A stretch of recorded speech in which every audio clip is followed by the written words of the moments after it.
Give me a minute of your time, I can guarantee all things work for who believe. All it takes is the faith.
Hello, live stream. So we're gonna well, first welcome. We'll get into everything momentarily, but we're probably gonna start around 2:05-ish. I think that's what we're starting at right now.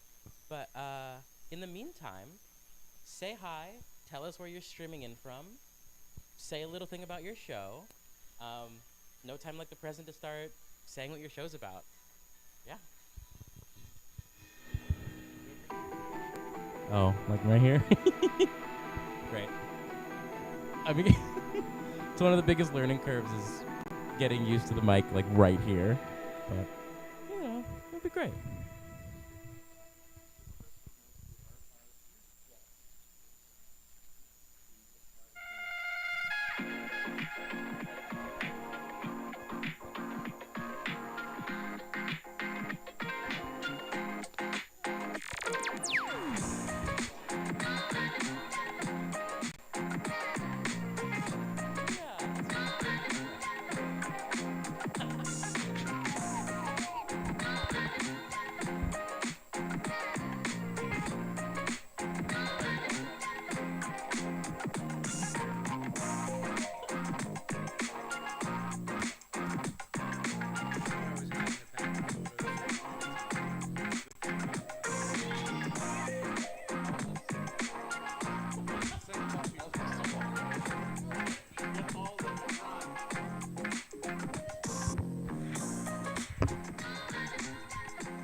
going to jump into it. I'm going to remember to eat the mic and speak clearly and slowly. But welcome, everyone.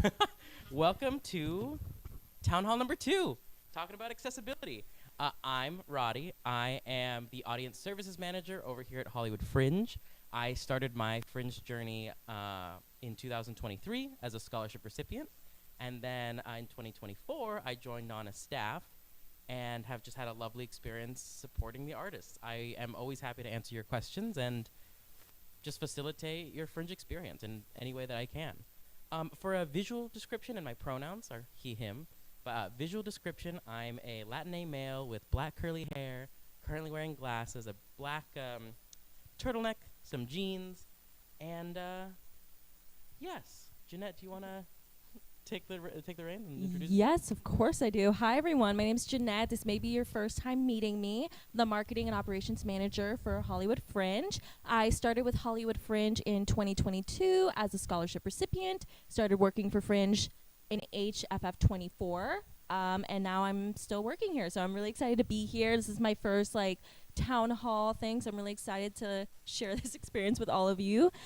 Just for a visual description, I am a Latin South Asian woman with short brown hair. Pronouns are she, they. I'm wearing a long sleeve blue top, green pants, and black shoes. And I'm wearing glasses as well. I forgot about that. Incredible. So we're going to do a couple of announcements right before we dive into the town hall, but and we're going to get to those momentarily. But first, we want to do a land acknowledgement. And I'll just read off of what we have written here. It's also located on the hollywoodfringe.org/land. So, the Hollywood Fringe acknowledges that we are on the unceded lands of the Tongva, Quiche, Gabrieleños, and Gabrielinos people. Our statement serves as a practice as we commit to furthering our connection to the indigenous communities of past, present, and emerging.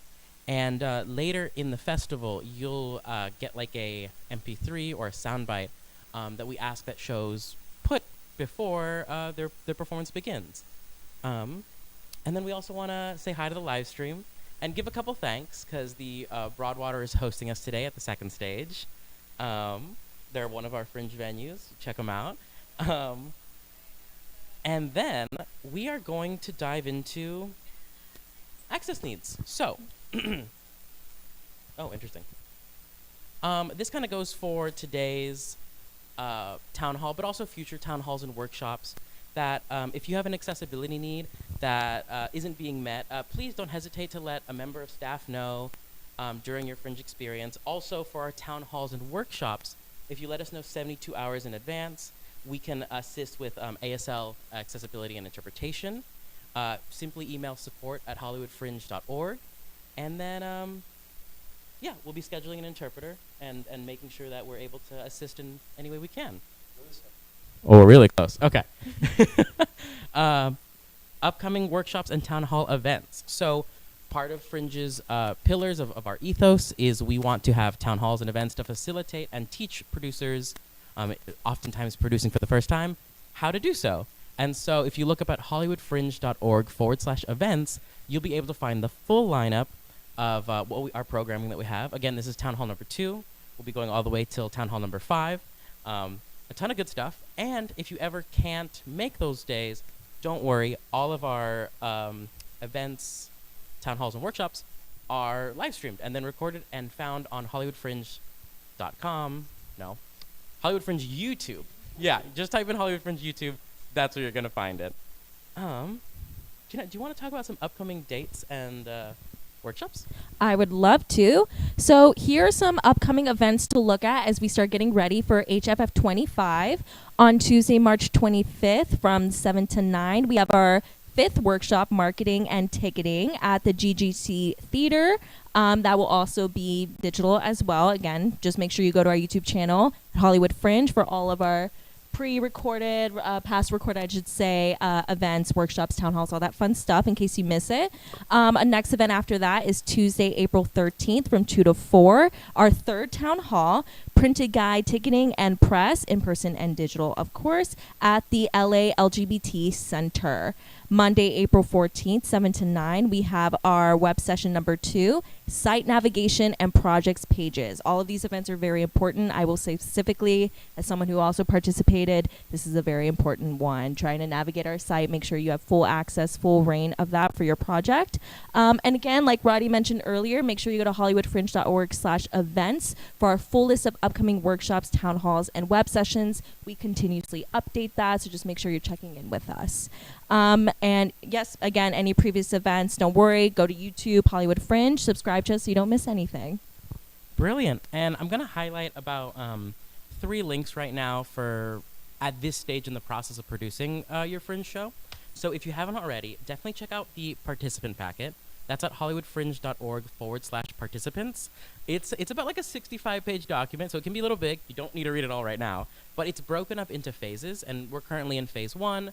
And really what's happening in phase 1 is like looking at prospective budgets, which, speaking about that, last year we had a bunch of amazing shows. I reached out to a handful of them, and we anonymized their budgets and have now put them on the website to kind of get an idea of the budgets and the costs that go into producing at Hollywood Fringe.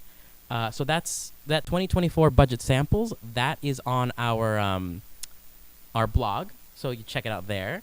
And then the final document that I'll shout out is the annual report. So we have a annual report that we released in the summer of this year, or technically last year. And that's about like a 12-page document that kind of details what the festival last year was like, some of our programming, but also some of our statistics. For example, you'll find out there that like the average listed ticket price was $15, whereas the average paid-for ticket was $10.71. You'll also see there that like shows performed on average 5 times during the course of the festival.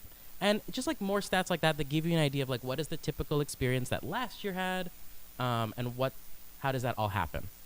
I think we're going to jump into some key dates. Jeanette, do you want to take the reins on? Yeah, I would love to. So these are some important festival dates and deadlines to keep in mind. April 15th, registration deadline, because your guide listings will be locked in our guide. It's super exciting. It's really helpful. You have a show, an image of your show you can submit, little blurb, your dates, all that fun stuff. We want to make sure you don't miss that, because you'll miss a lot of excited audience members if you do. So April 15th is the registration deadline. April 20th, guide proof and ads deadline, so just keep that in mind. May 1st, tickets go on sale. That is a big one, so remember that. May 1st, tickets for our 15th anniversary festival will go on sale. Then, of course, from June 5th to June 10th is our previews. June 11th is our opening night party, so make sure you put that in your calendar. We want to party with all of you guys. June 12th to the 29th, we have our Fringe Festival 2025. And then June 30th is our awards and closing night party. So again, all of these dates are super important, but they're also on hollywoodfringe.org/events. So don't worry about that, but just make sure you have them in your calendar as you continue to plan with Fringe, get your venue show locked in, all that fun stuff. Yeah, and then we're all really excited to be swept up in the Fringe excitement, the shows that are going to be going on. But something that we're already reminding participants about, that is also when you registered your show, you agreed to, which is our code of conduct. I'm actually not going to stray too far from the language we have written here, because I want to be correct on what I'm saying here. But again, here at Hollywood Fringe, we don't have a ton of rules. It really is an exploration and an experimentation area for your creativity. But we do take this code of conduct quite seriously, and it really sums up our ethos as a festival.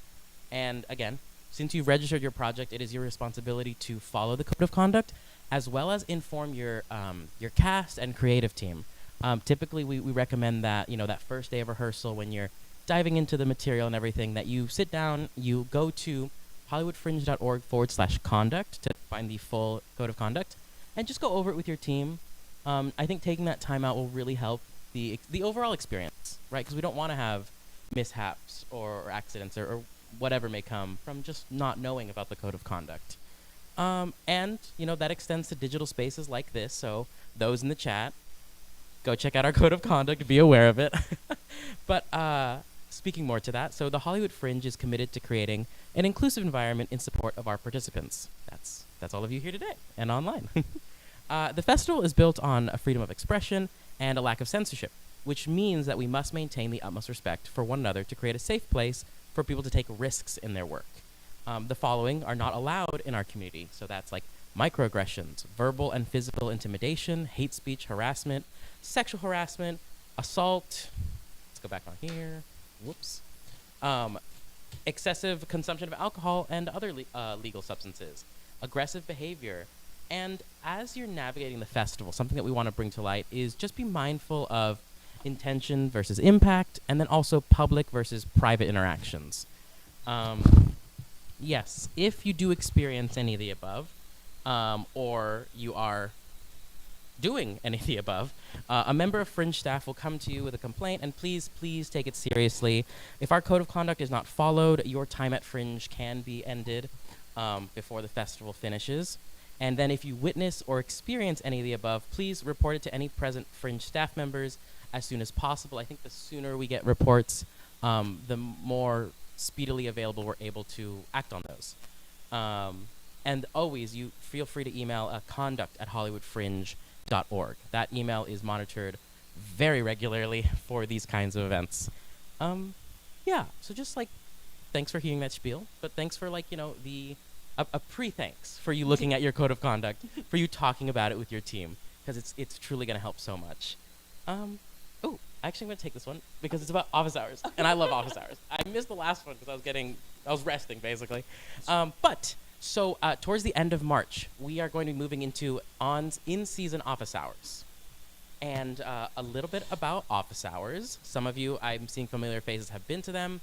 We go every Wednesday night, typically from 7 to 10 p.m. We'll be in a bar in Hollywood. Check out hollywoodfringe.org/events for all the details on where that's happening. Local business partners that we are, having a great time with. Participants will be gathering at office hours. It's a chance to, one, staff is there, so you can ask questions directly, but also you get to talk to your fellow peers. Again, 90% of the Hollywood Fringe Festival is hyper-local, so 90% of the people that your fellow artists will be here in LA after. So it's just a great time to meet them. I know the year I did Fringe in 2023, I met a ton of amazing people who I still work with and collaborate and hang out with today, which has been really cute. Gina, you want to take the next part? Yeah, and then I just also want to emphasize, I've also kept up some friends here. I'm like an out-of-state person, and a lot of friends that I still have here in LA are from Hollywood Fringe, office hours, so come join us. It'll be really fun.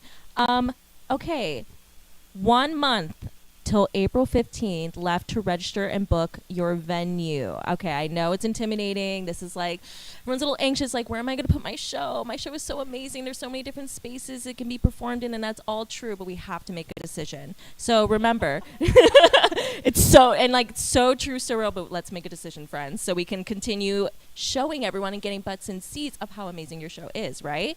So to participate, remember, you must complete 3 steps. Create a project, go to hollywoodfringe.org. There you go. 2nd, register with the festival. And then 3, book a venue in the Fringe zone. You can go to our support page on Hollywood Fringe too on all things registration and list everything I just said in way more detail, direct links to all the things you need to know about venues, registration fees, all that fun stuff. And remember, you can register and book your venue in any order as long as you do both by April 15th. That's just like the hard deadline for that. And if you have not booked a venue, start your search again at hollywoodfringe.org//venues. Contact your spaces and apply directly on their site. Tour multiple spaces to find a right fit. Each venue does things a little differently, of course, so just make sure you're in communication with them about what they expect as a show, but also just like communicate with them in the end. Like if you decide not to go with the venue, that's okay. No hard feelings, but let them know because there's so many other artists who may use that space. So we just want to make sure we're just clear in communication. And if you have already booked your venue, know that your venue will add performances to the website. Be patient with them. There's hundreds of shows and only 21 venues, 30-ish spaces.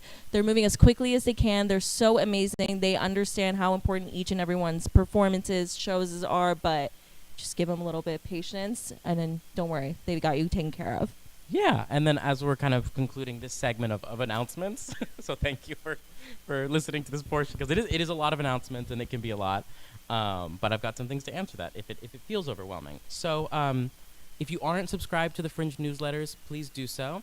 That you can find that on the website. It'll say newsletter. You click on that. However, we do this year have a artist newsletter as well that is going directly out to artists, and that is written by Jeanette and me. One of the things, yeah. But Jeanette and I are writing them, and it kind of gives you like, hey, heads up, here's an upcoming deadline, or hey, office hours is this Wednesday at such and such place. It also will give you fringe facts. It'll tell you things to be aware of that are upcoming. We'll be shouting out pages from the packet as well.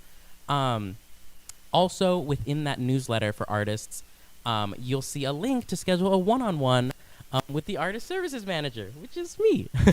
And there you can find a space we'll be Zooming for anywhere from 10 to 30 minutes, whatever you really need. We can screen share, we can talk about festival experience, we can talk about literally anything. It's a time where participants will come in, ask questions, and gain a little bit more insight into Fringe. I will say that if you have registered your project already, you are opted in automatically to the artist newsletter. And if you would like to bring on your collaborators, please add them to your project page. That will be on, when you pull up that project page and you scroll down, it says like add team members, and you'll be throwing on like their name, their email, and their title connected to the project. Once you submit their email, they will also begin to get artist newsletters, which we find to be super helpful so that everyone's informed and not missing out on any of the details. Brilliant. I covered all that. Oh, yes, and social media. So you'll kind of figure this out in marketing and stuff, and ticketing, which we will get to in a future town hall and workshop. But you can start using the hashtag HFF25 if you'd like, and that's just a ton of fun. It's just a good tool. Right on. It's a great tool, but especially when the festival starts, that might be a great way for shows that you haven't heard of in office hours or other events. You can look at that hashtag and see, oh, there's this show going on. I want to go see it. Oh, wow, this show is very similar to mine. Maybe I should connect with them and all that fun stuff. So it's a really great way to keep connected with the community, but just kind of keep in the know, because when Fringe starts, it starts crazily, amazingly, but there's so much going on. So we just want to make sure you guys are with us, follow us, Hollywood Fringe, Instagram, all that fun stuff, so you don't miss anything. Yeah, and you'll find that there's like a lot of information being thrown out in lots of different spaces, but it's truly so you don't miss anything. Honestly, you'll see like, oh, it's either on the website, on the Instagram, on the Facebook. Like, we just don't want anyone missing out on the important things, and that's what we try our best to do. In a variety of ways. I'd also shout out we have a podcast, and we have a that's podcast. Super cool too. So like, there's a lot of ways to ingest this information. But I think that brings us to why we're here today, which is our how to make your Fringe show accessible presentation and discussion. We'll kind of break into conversation and questions following the slideshow and this discussion. But I think we can just dive into it, right? I think so. Great. Let's do it. So while we're here on the opening slide, I'll just give you a what is accessibility here at the festival? And, oh yeah, you're all good. Oh no, the slideshow. Actually, Jeanette, you want to take that first talking point? I'll give you the favor here. Okay, while great. I fix our presentation. All right. So Hollywood Fringe Festival's accessibility statement and goals. The Hollywood Fringe is committed to increasing accessibility for audience members of all abilities and backgrounds. This includes disability access and interpretation services, as well as providing clear ideas of what we can and cannot provide as a non-curated, primarily volunteer-run festival. As a festival, we provide resources and workshops, town halls even, to educate, empower, and encourage producers to make their productions as accessible as possible. Each venue and show has its unique conditions, so we rely on the individual producers of each show to accurately report and uphold their own accessibility practices. Incredible. I pulled it up. I cheated. I pulled it up on that one. No. Okay, so talking about our accessibility checklist. Oh, yes. This is everything Jeanette just talked about. There we go. Accessibility flags. We're going to spend some time on this. But when you're creating your project page and you're going into like edit and updating it, you'll notice that there are a couple of flags that you're able to add and select, like content warnings and things like that. I'll dive into that in a second. But yeah, these are so many of the accessibility flags that we offer. I believe we'll be updating some of these as well.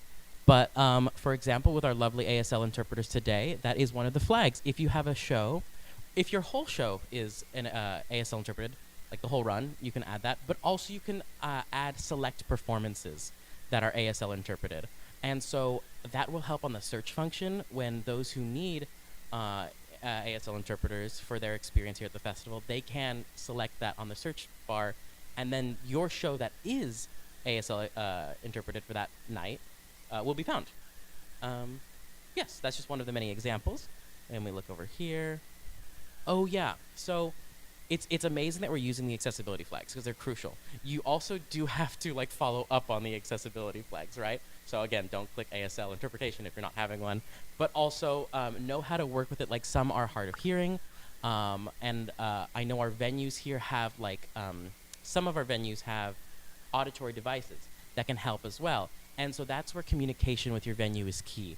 Making sure you're like, oh, hey, I have a will call request, which when we get into ticketing will be a function that you can see where a patron has asked for a device, a listening device.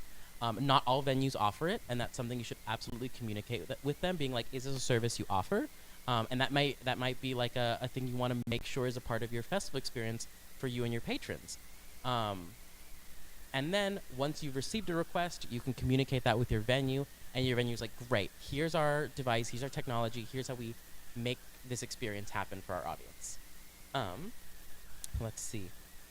Oh yeah, so in addition to providing these accessibility flags and just to let people know what your show's about, we also encourage like being a little bit more descriptive in your main project page. You see it's called like long description. The short description, of course, is for the printed guide, and I know words are there's a commodity when it comes to it, but please know on the longer project page there's not a word limit that I know of. I don't think so, right? No. Alan Lowe's have told me no. And Howard isn't here, but he'll be telling me to eat the microphone, so I'm going to get closer. Right. So let's say, there's a toggle, there's a flag that says content warning. And please use that when you feel so inclined to, when it's necessary.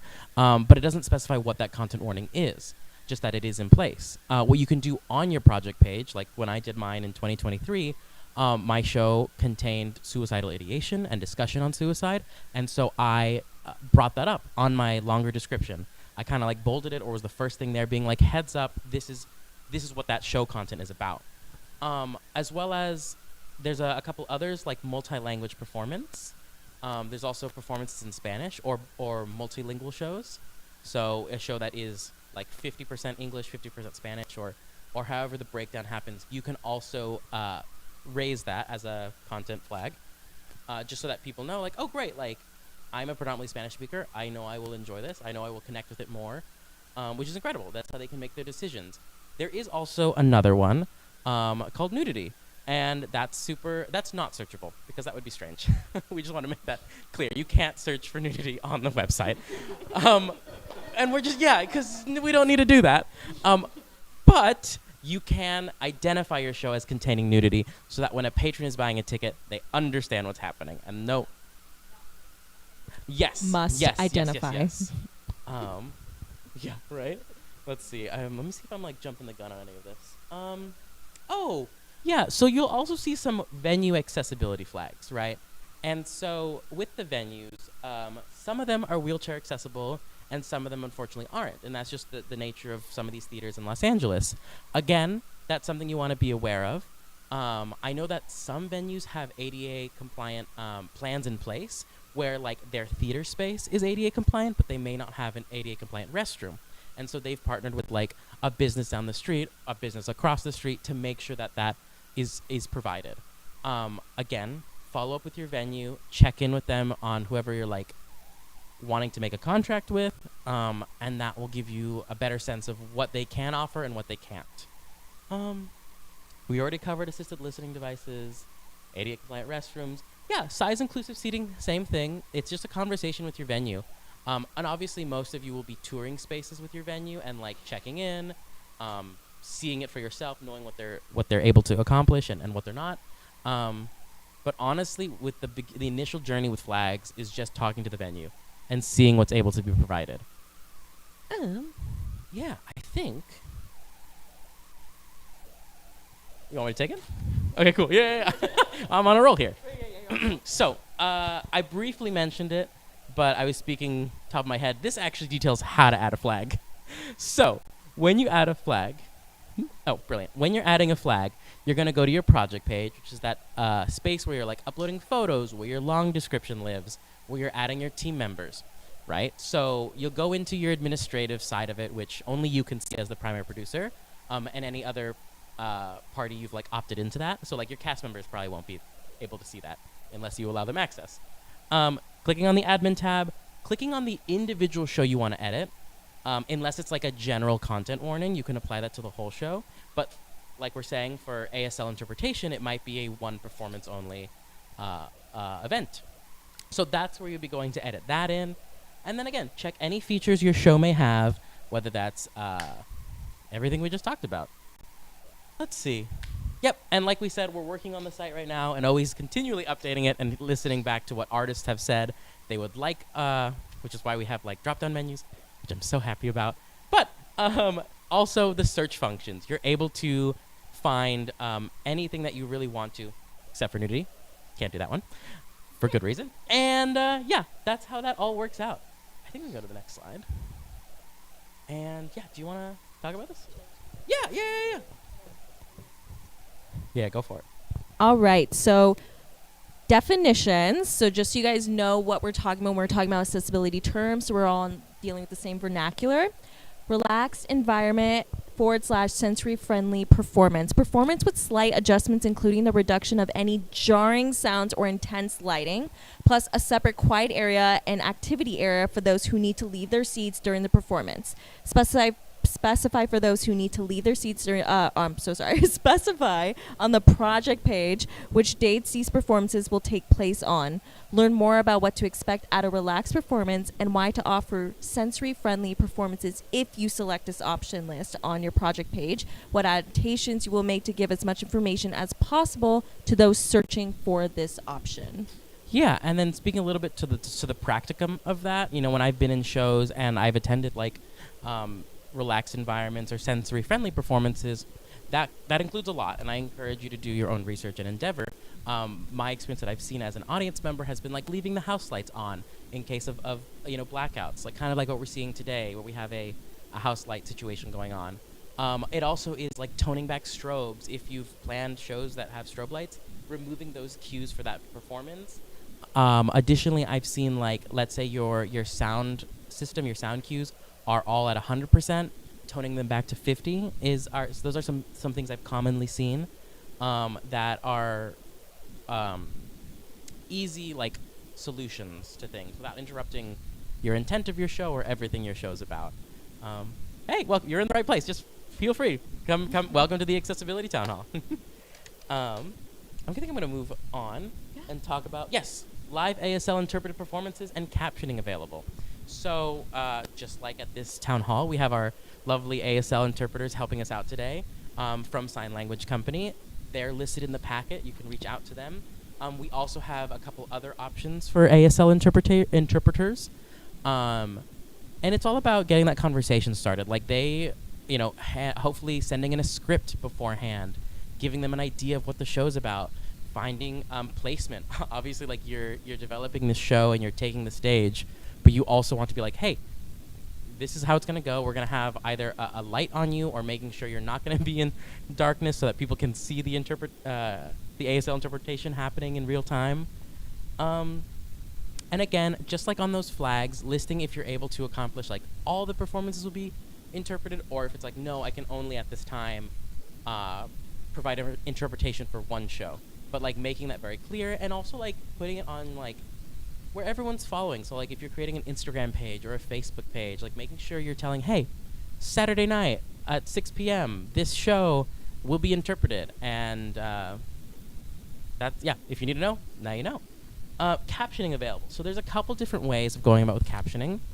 Some of the venues provide live streams, and you can work with the venue. You can try to get on top of how do you provide captioning for those live streams. I would also say, and this is actually something I did for my show, because it was a bilingual show, we provided some captioning. Some captioning. So when we had things on Spanish, we we worked with our venue, made sure they had a projector. We programmed our cues on QLab. It takes some time, but it's very worth it so that the audience doesn't feel lost and they're also enjoying that experience. Typically, I just in my frame of reference, I see it all the time when I go to operas. In the few times that I go to operas, I'm not going every weekend. But they're provided at the top or at the bottom, and working with your tech team to figure out how to solve that is a great way. Let me see. Yeah, awesome. Jeanette, you want to take this one? Yes. All right, audio description. So this is something you can put for your project in terms of accessibility. The performance will be accompanied by live or pre-recorded narration on what is happening on stage, primarily visual performance. The production will be mainly visual, containing little to no dialogue, music, or sounds. Audiences can fully engage with and experience the show without any of the auditory elements. Primarily sound performance. In this performance will mainly be auditory. Audience can fully engage and experience the show without the visual elements. I was going to talk about this here because when it comes to primarily visual performances, it kind of leans itself to muddy waters, and I just want to kind of bring some examples because I understand where people are coming from when they're saying oh, my farce is super slapstick comedy fueled and it can be enjoyed. With a primarily visual performance. And it's kind of a gray area because, yes, that can be applicable, but there is also a lot of dialogue going on. I would recommend if your show is a dance-heavy show or truly, if you are not having a bunch of dialogue in your show and it is truly a visual performance, this is really the tag for you or the flag for you. I'll also say primarily sound productions or performances. One that comes to mind is there was a really cool show in years prior that was all everyone sat in a theater, they pulled 2 audience members, and everyone had headphones, and you're on channel 1 or channel 2. That was a completely auditory experience with audiences providing some movement on stage, but everyone was just collectively experiencing an auditory experience. And that... Closer? Okay, Haverty. Okay. I'm going to get covers in the future, but these are yours. Cool. Okay. Yeah. Oh, yeah. You'll meet Haverty. No, you're good. You're good. For the live stream, and actually, I think for those here right now, you might not have met Haverty. He's our wonderful videographer, taking a bunch of photos as well. You'll see him at a ton of events within the festival, and he's also just helping us out a ton in how to teach me how to use a microphone. Genuinely. I'm gonna keep moving on. Oh no, of course. Just want to add a quick note as we continue with flags, specifically with these definitions and flags as well. Just remember, obviously, we all want to make our shows as independent artists as accessible as possible. I think that's a great goal to have.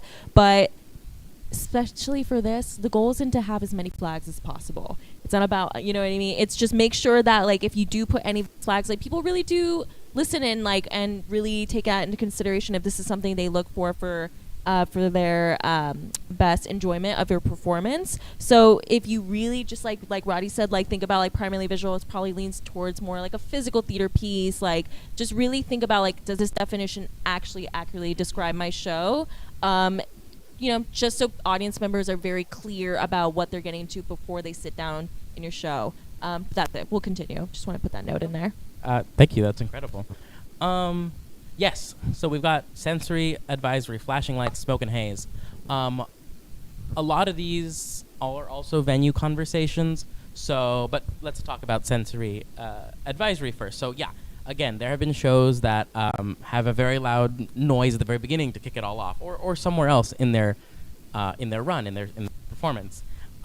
It is really important to label it because it's for your average theater goer, they might jump in their seat, but it also can be a lot of unnecessary stress for your audience, and that's a moment where you have to differentiate.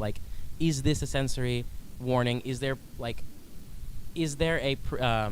lead up to this noise, or is it truly a high volume noise?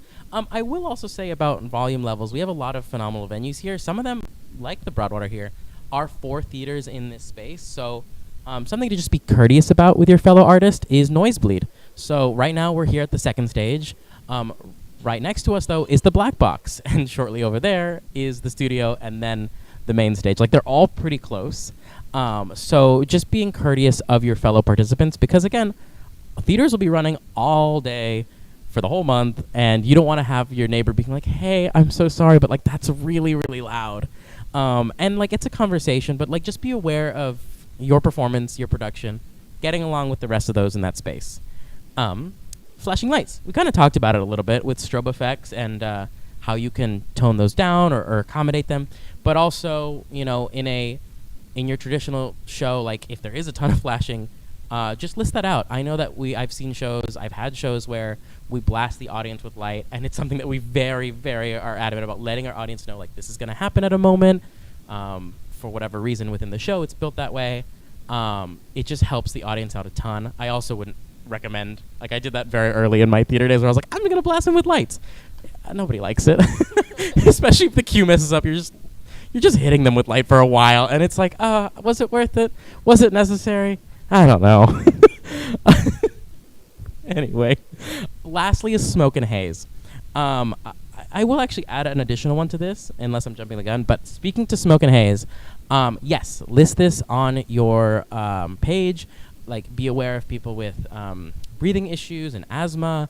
Also, you must talk to your venue about this, because every venue is different on how they handle it. I know there's conversations around like, oh, but this is a water-based smoker or smoke machine. It still needs to be talked about with your venue. Don't assume anything. That's truly, like, the best advice. Because, yeah, you don't want the fire marshal coming to your performance, or because your performance is an hour long, coming to the next performance and being like, oh, that show wrapped already, and you don't want to ruin someone else's show. And having your venue know about that is super helpful so that they can communicate whatever needs to happen. I was going to say something else about this. I might be jumping the gun, and we may be talking about it in a second, but also, like, as a content warning, but also as a communication with your venue, and a lot of them already have, like, checklists and things to talk about, but, like, if there's a lot of liquid being thrown on the stage, I'm coming to mind this phenomenal Fringe show that had a watermelon on stage, and then they broke it on stage, and it was a whole thing, but they came in with a plan. They came in, the whole floor was tarped. It was part of the show that they collected the pieces. Like, again, you traditionally have 15 minutes of load in, 15 minutes of load out.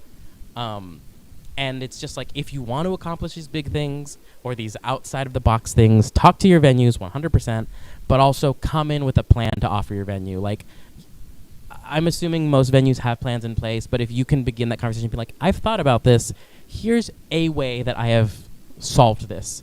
Is that within the parameters of the theater? Do you have a better plan? Do you have another solution?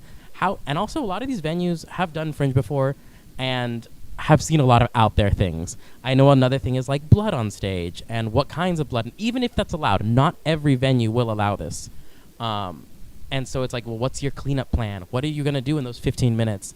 Or is it cleaned up within the performance? Like, having those questions, having those answers at the ready is super helpful. Hey, come on in. You're in the right spot. Brilliant. I'm gonna let you take the next one and let's see what's there. Oh, this is a good one. All right. Priority early access seating. An announcement will be made that any patron who needs more time getting to their seats will be given a chance to enter the venue early before general admission seating. That way, they'll be able to find specific seating based on their access needs. Live streaming performances, kind of like how we're live streaming this town hall right now. Live streaming your performance provides a unique opportunity for your show to be accessible to those who might not otherwise be able to attend an in-person performance. I will say for a priority early access seating, when I worked with Fringe in the last festival, that was something I was working on a lot, with people contacting shows, producers letting them know, like, hey, someone on your show needs priority access seating. Like, are you aware? Okay, great. It's a really great resource. I will say, as a patron, I've had my fair share of injuries, and I've needed that in times of my life. And I went to go see a Fringe show for my friend, and they had this available. And I was like, wait, really? That was one of, like, the biggest, like, nervous things for me is attending the show. So it was like it made me feel better about going to see the show, knowing that I had time to just kind of get myself situated, not feel rushed, because Fringe is very go, go, go. But so I think that's a great thing to consider for your show. And then of course live stream performances. I mean, that's just great all around. I think we all learned during COVID, and now that like live streaming anywhere possible is a really great accessibility tool. I mean, when I did my show, you don't have to live stream every performance. I think that might be pushing it. I mean, but hey, do what you want to do. But I would say I got to live stream one of my performances, and not only were people that I know who were, trying to stay conscious of their health able to actually see my show, but, depending on how your live stream would work, I had people from my family from like all over the country got to see it. Like, there's just so many great access for it. So you kind of win in a lot of ways, and your audience members win too and get to, see your show, whether or not they could be here in person or not. But yeah, that's all I have. Yeah, adding to that, with like the frame of mind of what Fringe is.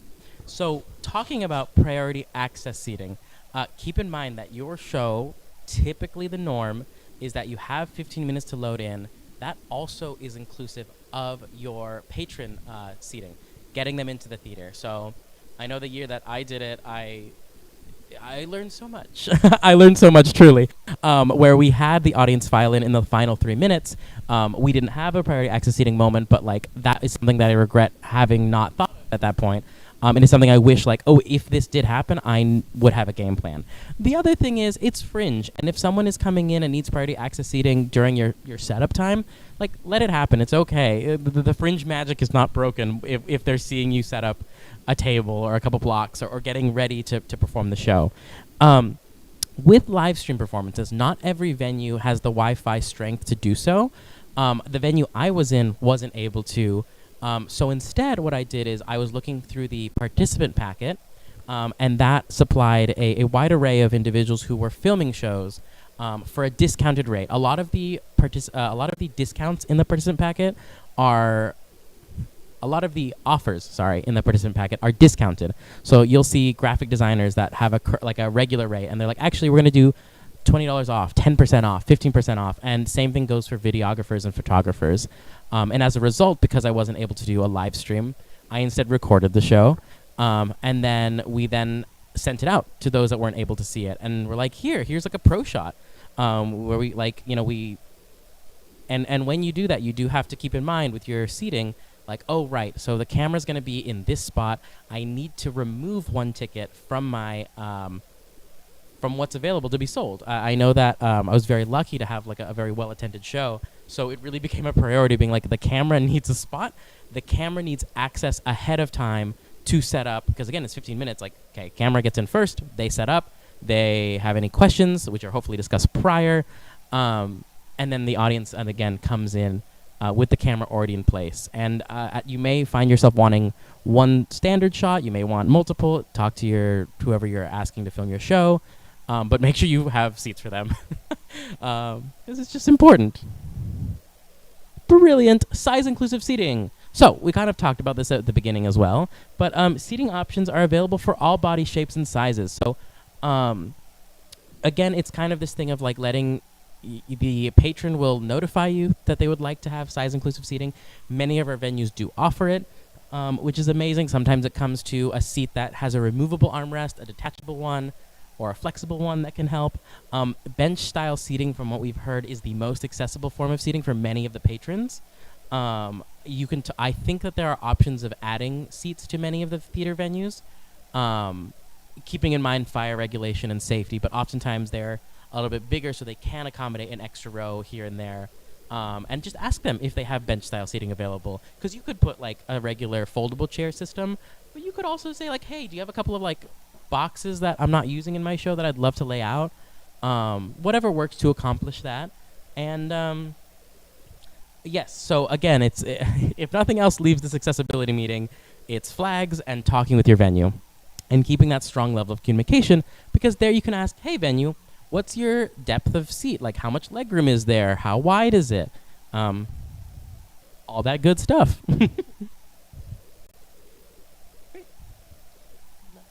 All right.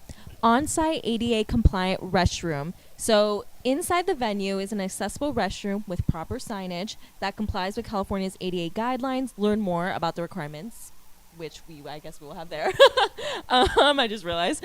Yeah, so that's something to communicate with your venue too, as you talk to them, like ask them, like, do they have ADA compliant restrooms? If they don't, again, like Roddy mentioned earlier, they probably know of a place nearby that does, and they have a plan in place. So just make sure you are educated on what that is, what they have available, so you can communicate that with your audience. Wheelchair accessible seating. The venue has wheelchair accessible hallways, entrances, and seating. For venues with stairs, know if there's access to a working elevator or ramp. So yes, not just about the seating, but does someone who does need to use a wheelchair, are they able to even get into the stage? What is that like for them? Just making sure they have full access to be able to be seated for your show. And assisted listening devices available. So hearing devices to amplify the sounds on stage. Many of our venues are equipped with assisted listening devices or hearing loop system. Again, if that's something you're interested in, communicate with your venue. See if that's something they provide, and what is the what's the word I'm looking for? Like mode of action for them to get that started with your production. Absolutely. And I know I jumped the gun on some of these because we kind of already talked about it, so my bad. But to add to this, so when it comes to ADA compliant restrooms, your venues will absolutely know if their spaces have ADA compliant restrooms. It's their business to know. So whereas it may not be your business to fully know the ins and outs of that, your venue knows if that restroom they have is accessible, if it's big enough to be considered accessible. The wheelchair accessible seating, yes. So that it's an account of like the getting there and navigating in the space. Oh man, I must have blanked. There was something else about. This is tangential, but it's super important to note. And something I'm just gonna throw in that's adjacent to the accessibility, but it's about when you're bringing in things into the theater. Often the question that many participants do is like, oh, can I fill everything into this theater in 15 minutes? And it's a bigger question than that. Like, everyone understands the modified sets that you can do here, and like. Or like just like the gestural moments that you can have, like a table can be so many things, but also like how do you navigate your set into the space? I just want to make everyone aware of that, because there are guidelines at Fringe and rules that can be broken and expressed in creative ways. It's just like definitely having at least like 3 backup plans. I'm speaking here from my direct experience in 2023, where I think I made like 5 plans to know the ins and outs of everything. Because Fringe just moves so fast. Yeah, I'm gonna move on to the next one because Jeanette, you covered it. The accessibility checklist. Amazing. Flags that apply. Not every flag will apply to your production, and that's okay. You may not need a content warning, but it's truly important to know that what you think is a content warning probably is a content warning. I mean, that's just the rule of thumb. Honestly, it's better to be overly cautious than less cautious.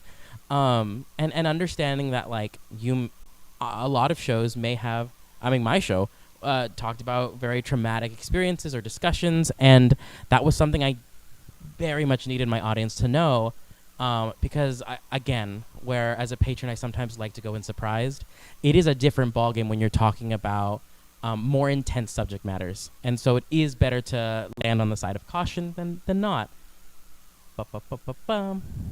Oh, I'm actually gonna go back 2 steps and talk about assisted listening devices. That's what I forgot about. So your venue will may have sometimes, depending on which venue you're scheduling, have assisted listening devices. Again, like all things, do not tell them the day of that you need an assisted listening device. Again, some venues have 1 space, and that's the only space. Some theaters have 4, 3, like multiple spaces, and if the earlier you can tell them, the better they can prepare. It is not advised that you tell your venue, honestly, anything day of. don't leave any surprises for the end. And you might think things aren't surprises. I think I'm gonna jump the gun again, just because I'm always doing it. But like when it comes to weapons and anything that even remotely looks like a weapon, talk to your venue. Again, there's also like a bunch of like, I would recommend looking at like the equity standards of how to handle a weapon. But also keep in mind your frame of reference of like what constitutes a weapon. And even like, a wooden toy sword, that is a weapon. And it needs to be handled with care, and it needs to be communicated to your venue that you're bringing it into their space. That is super important, and your venue they can approve it, they can talk about it, and they may come up with better solutions or ask that you do not bring whatever thing you're bringing into their space. It really is just as much your level of comfortability, that venue's level of comfortability. And we just ask that, that both parties respect each other there. That was the 2 cents I was going to say about that. Bup. Yes, one more thing about accessibility flags that we've already talked about is if you are offering an accessibility flag, know how you're going to offer it. If you have ASL interpreters, know how to communicate to them for when to be at the show. Example, if your show, like because Fringe is a well-oiled machine, if your show starts at 3 o'clock and it's an hour long, it's gonna start at 3 and be an hour long. Otherwise, it just delays the whole process because there are multiple theaters in a venue. So tell your ASL interpreter, please arrive 15 minutes beforehand. Meet me on the street outside the theater right as we're all loading in. Talk to them beforehand about where they're going to be placed. Have a lighting cue possible shining on them so that people can see the interpretation going on. That's what we mean by game plan. And we've kind of talked about this too, but it truly like leading with honesty. Honesty being the best policy. Sorry. It's true. I felt like a school teacher then. I was like, it's true though, and nobody gets mad when you're being honest for the most part, you know. But when talking about accessibility flags, truly, if you really aren't able to accommodate a need, you can message them through the system, be like, I'm so sorry at this time, we just can't. We can't accommodate this request, and I understand that it can be rough not being able to provide accessibility to everyone, but also you don't want to have a patron attend your show and be disappointed because they didn't get the experience that they were hoping to get in watching your wonderful artistry on stage. Yeah. You want to take that one? Oh, did I get it? Ooh. I believe we break down the slideshow at hollywoodfringe.org/accessibility. It's not really in this colored fashion. We kind of provide it in a more document style where it's like paragraph broken up a little bit. But yes, hollywoodfringe.org/accessibility. And we can also, I mean, there's nothing stopping us from adding it too. Why not? So, yeah.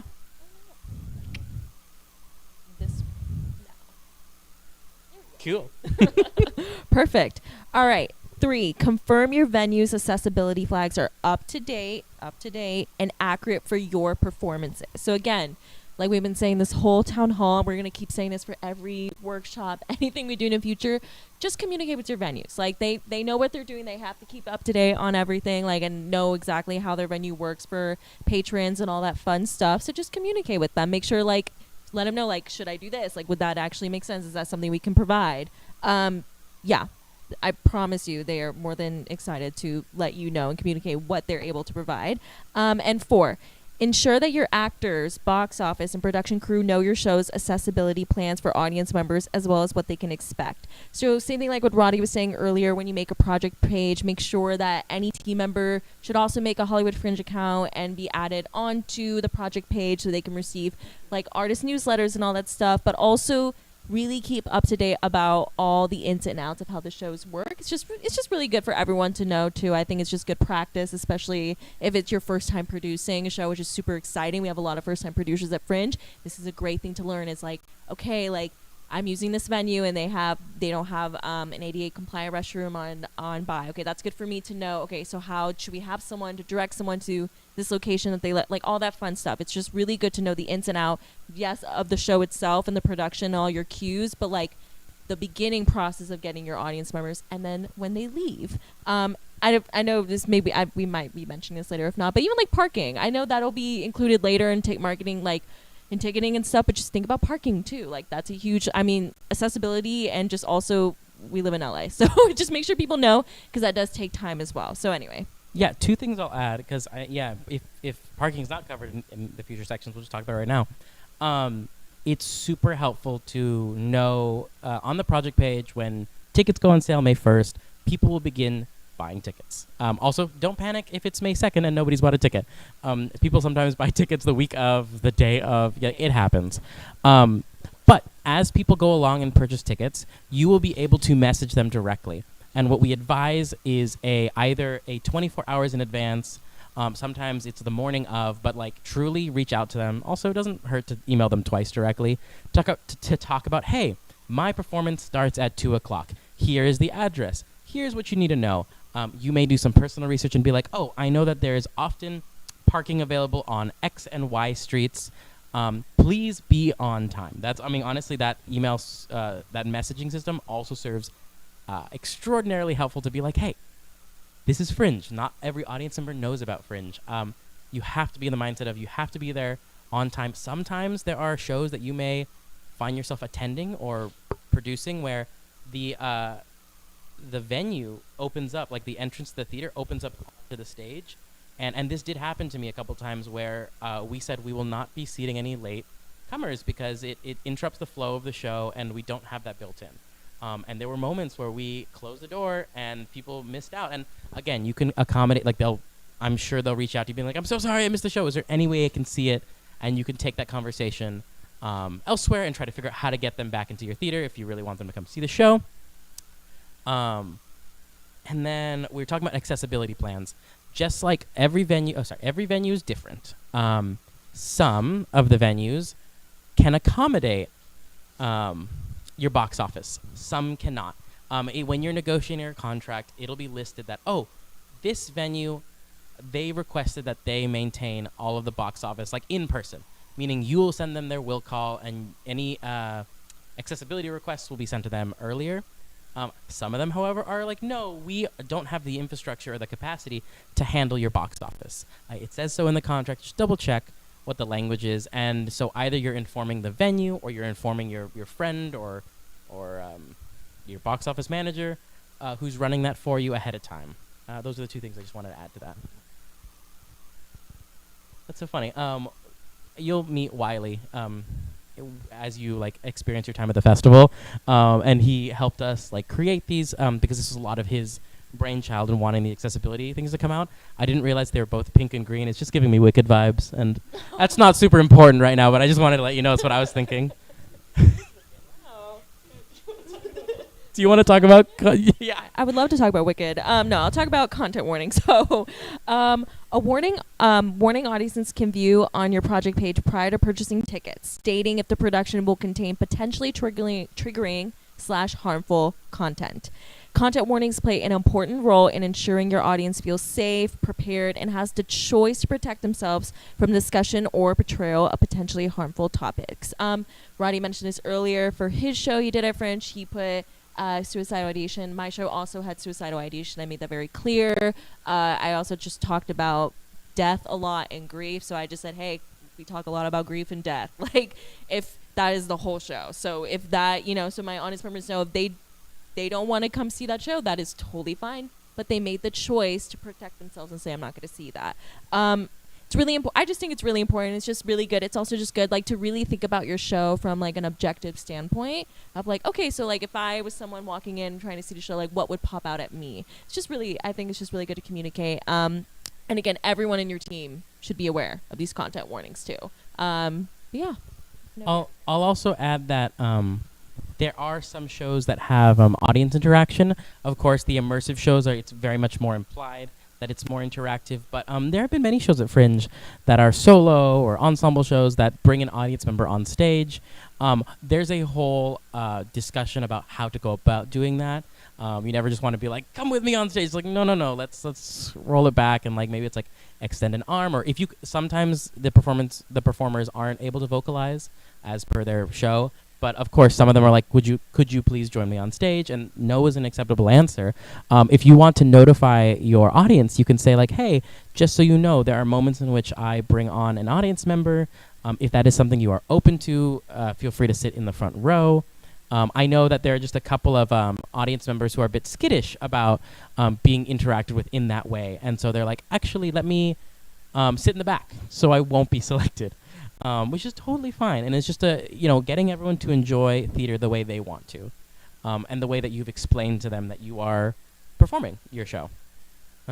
Moving on, yes. So talking more about this on the content warnings, right? We've talked about the best practices of on the flags. You can select them, but content warning is very general. That is one of the flags, And like we've said, talking about how our shows were both about death. I set my show in hell, so there was a lot to notify people about. Yeah, I was like, we're gonna go through like it was like about Inferno. So we're gonna go through lust. We're gonna go through all of these very very intense levels of hell, and we just had to outline it. We'd be like, hey, we're gonna be talking about a lot of things tonight, and that can all be tackled in the long description. And the long description, we've talked about it a little bit as well. Where April 15th, that's the guide deadline, your short description cannot be fine-tuned after that because it goes to print. The long description can be edited. It's a place to put larger descriptions of those content warnings, but also it's a place where you can insert, if you got good reviews, if you got awards and accolades before the festival's over, just be conscious of how you're ordering everything.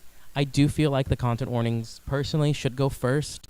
It won't take a bunch of real estate. The site on full view or even in partial view provides a lot of space for that. But I just would speak to putting content warnings first and then reviews or like a synopsis of your show that you can put a little lengthier in there. It really does become something that participants during the festival use quite a bit and that audience members will absolutely be looking at because it's also where the ticketing portion of the website is per show.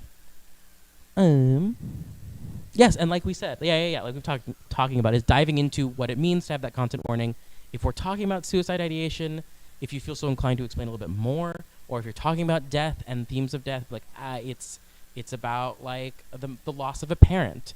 And again, like being as descriptive as possible and what you're comfortable with and what the audience is comfortable with is super helpful. Just the more information you're able to provide is just always the best route, I think. Yeah. Do you want to add to should I move the next one? No. Yes, here we go. Should I? Yes, please. All right. So these are just some examples. It's not the full list that you could put on your project, but just some examples of topics that require content warnings. Rape and or sexual assault, abuse, whether that's physical, mental, verbal, sexual, self-harm, suicide, violence, death and or dying, pregnancy and or childbirth, miscarriages and or abortion, and blood. I think that's pretty self-explanatory. So yeah, if any of your shows have that, please, you need to put that on your project page. Audience members need to know about that. Absolutely. I actually think it goes on. It continues. There's a lot. There's a lot because we've been around for 15 years. And we've learned. And I wish we could say that all of this existed before 15 years. Nope. But it didn't. And we've learned a lot. Like every year. Yeah, I mean, every year there's more we're changes. learning. We're continually growing. And also, like, continually taking artist feedback. I mean, towards the end of the festival, you'll see there'll be like a final town hall, which is really an open discussion about artist experiences. That has been such a helpful tool for us to respond. For us to respond directly to what the community is speaking to. But I'll just continue on with this list. So we have, torture, jump scares, mental illness, eating disorders or diet culture, and any kind of discrimination and or bigotry, including, racism, homophobia, transphobia, sexism, ableism, anti-Semitism, Islamophobia. All of those terrible things, it's good to let your audience know that you are diving into those subjects, as well as drug, alcohol, or substance abuse, police brutality, and fake or mimed gun or weapon use. I feel like the faked gun use one doesn't get discussed too often. It's super important. Again, it's just something that you really need to notify. And there's a full range of artists that we talked to again about this. But like, if you are making your hand into the shape of a gun and you are treating it as a gun, it should be in your content warnings.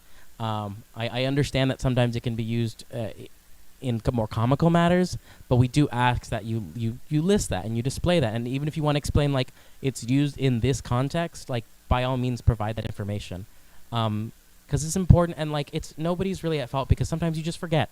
Sometimes and that's why we're providing this town hall and providing this accessibility discussion, because it's that you don't know what you don't know about, and you don't know that you could be affecting someone until you find out. And we don't want that to be an uncomfortable realization.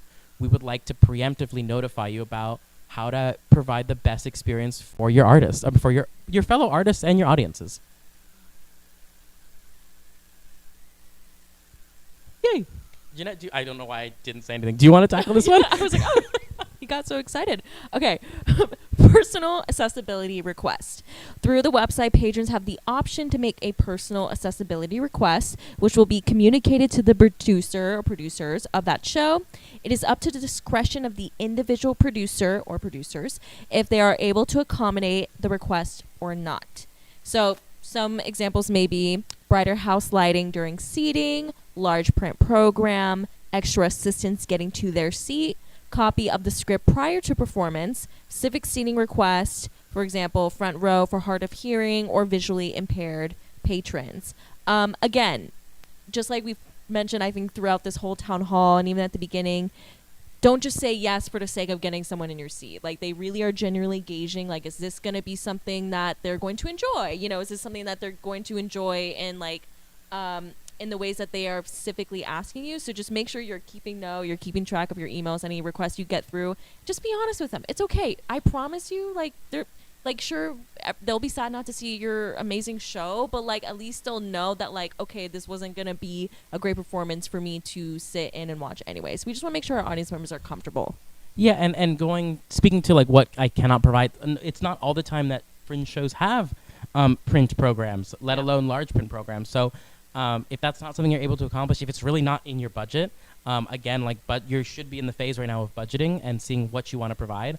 You could just let them know, I'm sorry, we don't have a large print program. We only have a QR code digital program. And that's another way of accommodating or suggesting an accommodation, because it's not really it's not what they requested, but it's another solution that you can offer. I will also say I have personal experience from copy of the script sent prior to the performance. Honestly, I just thought it was a really fun request to do. I thought it was very sweet because it's like, oh, wow, this audience member really wants to know what my show's about and wants to come in. And often it's like, there's a language barrier that... There's like something on the mic. Okay.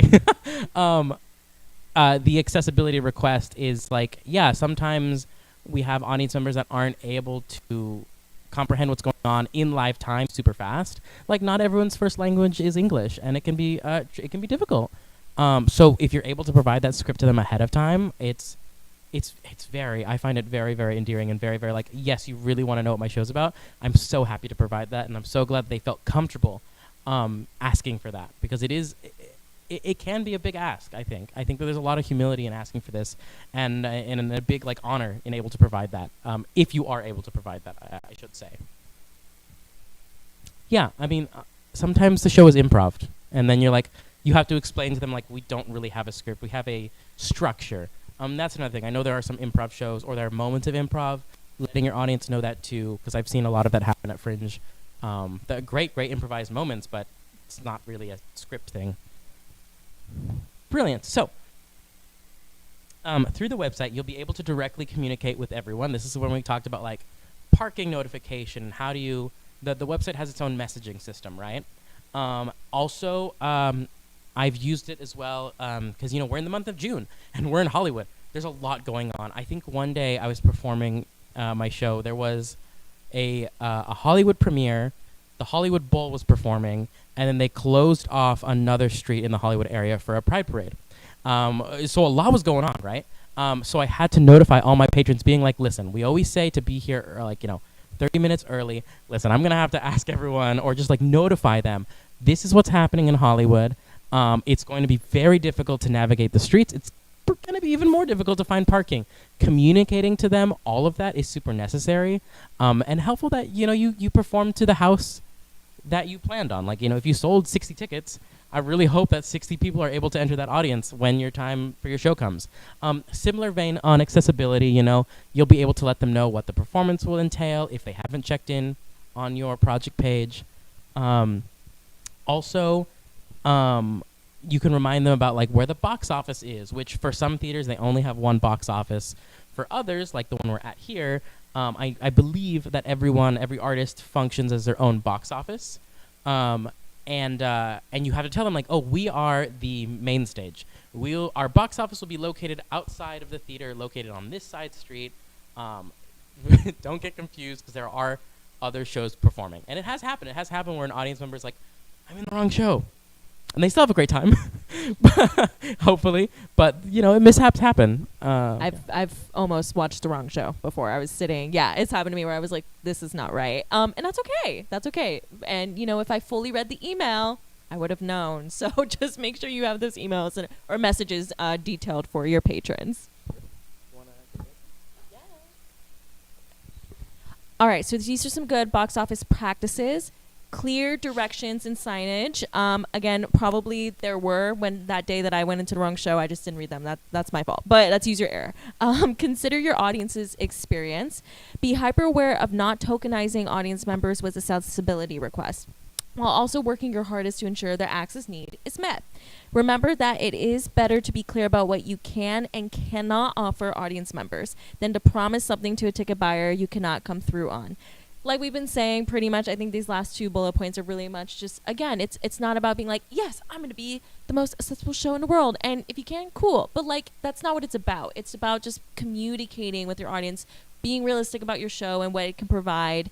And, you know, it's okay. It's like, people may be disappointed. Maybe you'll be disappointed. Maybe you realize, okay, you know what I realized after my run this year at Fringe, like, this was something a lot of people asked about. Okay, now I know. Next time around, I'm going to do this or have this available. It's just good for all of us to learn. But again, it's not about having the most flags. It's just about being clear and concise about what you are able to provide and not able to provide. Yes, and I'll speak to a little bit about the third point there, because we as a staff, like when we were talking with Wiley about this, we were like, this feels a little like we're trying to say something that we're lacking the verbiage for. Yeah. But essentially, when we're talking about tokenizing an audience member, you know, we're just saying like, treat them as an average audience member. Do not, and I don't think anyone would go this far, but like, you don't need to go out of your way to self-congratulate yourself for being so accessible. I'm just saying. But also, like, when you have an audience member and like, let's say they need early entry, like, bring them into the audience, allow them to get ready for the show.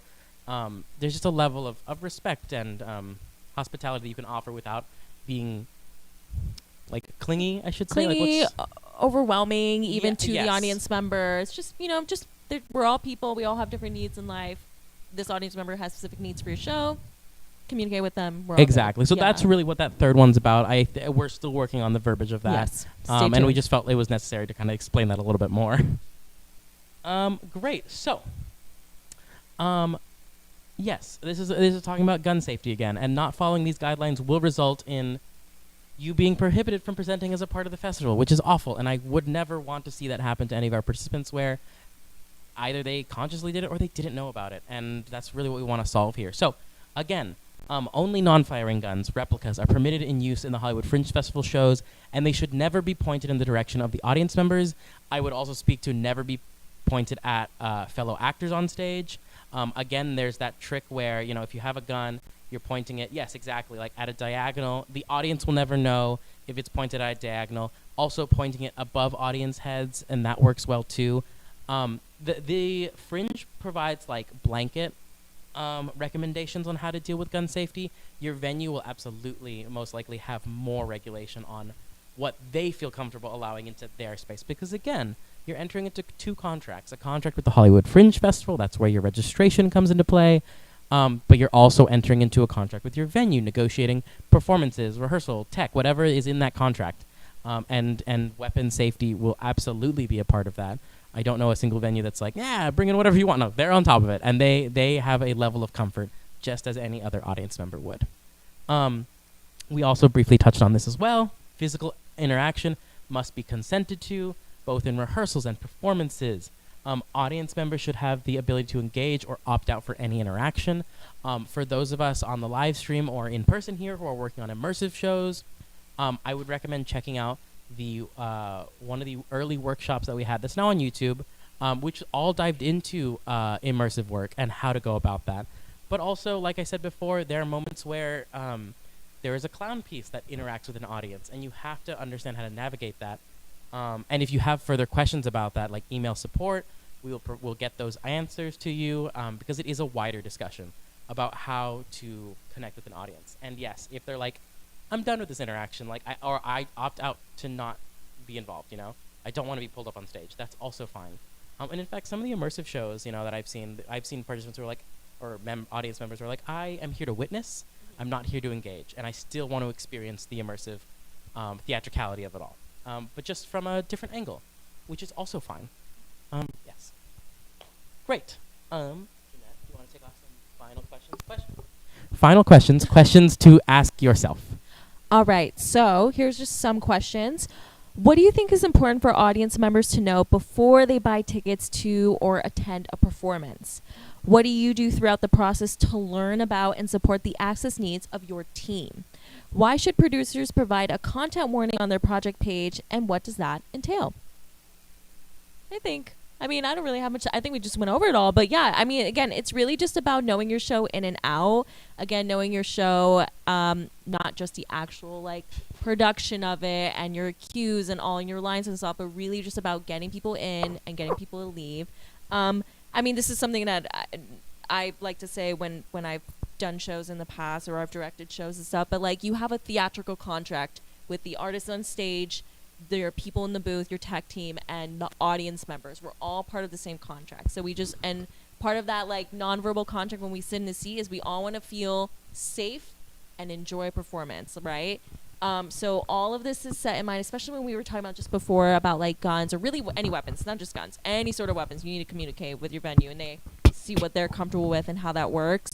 But if we don't follow those rules as an audience member, I feel like the contract was broken and then I don't feel very taken care of in the show. So that's all it is about, and we're all learning, but that's why we have these town halls to educate you guys. But yeah. Absolutely. Moving on to the slide. So yeah, final thoughts on creative solutions to make your Fringe theater unique. I feel like I've talked to a lot of participants. One example, but there's so many other ways. When they're like, I have blood in my show, and my venue doesn't want blood in the space. Rightfully so. They have a lot of shows. So they're like, what can I do? And then there's a little bit of brainstorming session, and I can really only speak when I talk to artists about what other Fringers have done in the past. Because again, we're administrative staff. We're not necessarily wanting to suggest creative decisions. I can just say like, well, in the past, like artists have used like a satin red fabric as blood, or they've used like some sort of confetti, which also must be talked about with your venue. If you decide to use confetti or glitter or whatnot, all of that stuff still has to be talked about with your venue. It's also just things to keep in mind, because if you shoot confetti off, you're gonna have to clean it up in 15 minutes or less, unless you have another like conversation with the venue and they have different rules. But typically, everything you're throwing on stage, you're picking up. You have to. And then yes, increase your audience by making performances accessible to your community. Well, that means having an ASL interpreted night, but also like finding the workarounds that work best for you. If you can't live stream, how can you like record? If you can't do X, how can you do Y? Like work within your means. I really want to preface that as being really important. Like yes, like you've been saying, we want to be the most accessible we can as independent producers, but there are unfortunate real life costs that come with it, and like we understand that. We would like to provide all of these services, and we can't all the time, and that's where being upfront is super important. Okay, let me see what time we're at. Amazing. So we are going to kind of go into a Q&A portion here. I would just ask, well, one, I'd ask and apologize to our interpreters if we've been talking quite fast. It's something that we were just trying to be hyper aware of, but we may have faltered. And so I ask the same of our audience members. If you have a question, just please speak a little bit slowly, but also talk about like who you are, what show you're bringing to the festival, and then your question. I think that would be amazing. Haverty, am I good to walk around and provide the mic, or do you have a? Oh, yeah, sure. Okay, Haverty's good and ready, but yeah, in the back. As close as you can to the microphone. Okay. I have a few questions. On page 2 of your code of conduct, there's something about censorship. I can start over. On page 2 of your code of conduct, is it not working? Test 1 2 3.